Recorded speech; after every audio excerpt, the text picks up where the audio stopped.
There are two distinct stages in everyone's financial planning lifetime: the saving stage and the spending stage.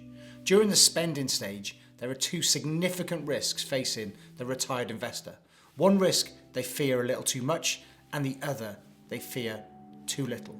In this video, I'll unpack both risks and highlight why the less feared one deserves much more of your attention. Hey there, welcome back to the channel. If you're new here, I'm Huw. I'm a retirement specialist and money coach at Proposito Financial Planning with more than 25 years experience helping people retire successfully. Right, let's get into the video. The saving stage is when you'll squirrel away money for the future, hoping to benefit from the magic of compounding investment returns. This is also known as your wealth window, and it's the number of monthly salary payments that you have left to fund your desired retirement plans.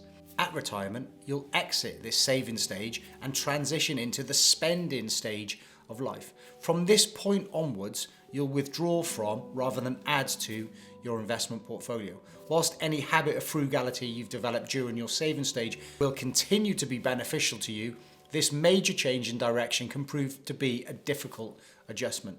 The fear of volatility is never too far away from all investors' thoughts. Like the pre-retirement investor, retirees also have an innate fear of market declines.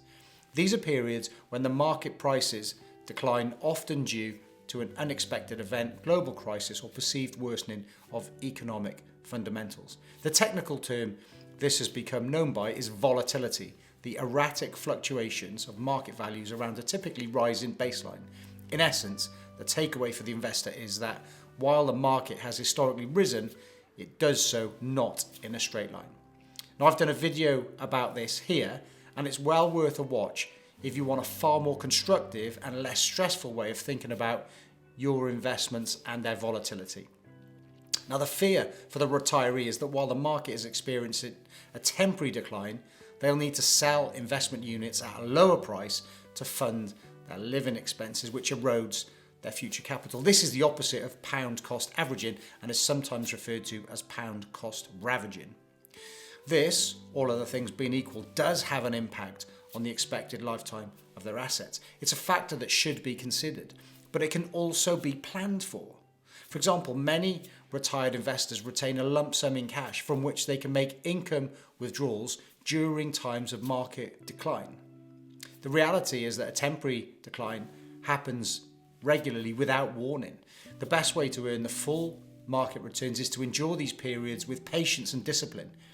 By planning properly, we can essentially shield an investor from permanent damage happening from temporary declines.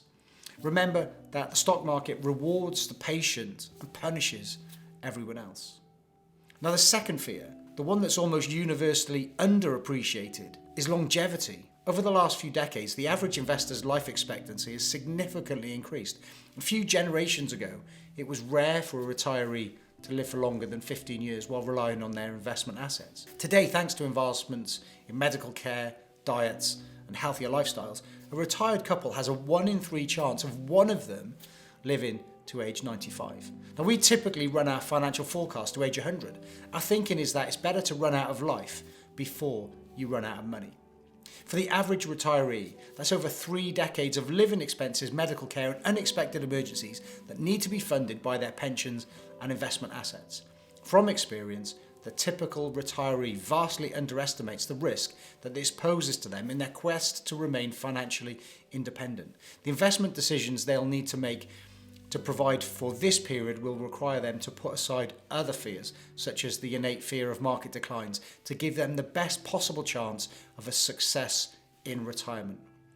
The goal is 3 decades of a rising inflation-cancelling income. The risk is that they focus on short-term fears that disadvantage them for the long term. The shift in focus that increasing longevity brings into play will impact the mindsets, approaches, and rules of thumb that retirees have so far accepted largely unquestioningly.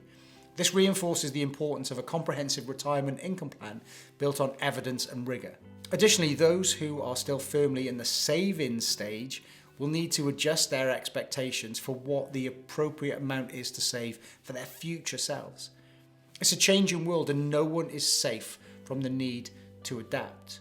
We encourage everyone to consider how longevity impacts the way they are providing. Our financial planning philosophy is built on the foundations of regular reviews so that our clients are always fully informed of their progress towards their retirement goals. This enables them to make course corrections that take advantage of changes that others are yet to identify. Now, we're looking to grow this channel, so if you found this video helpful, give us a like and subscribe so more people like you can find us on YouTube, and that way you won't miss out on our next video. Thanks for watching, and I'll see you in the next one.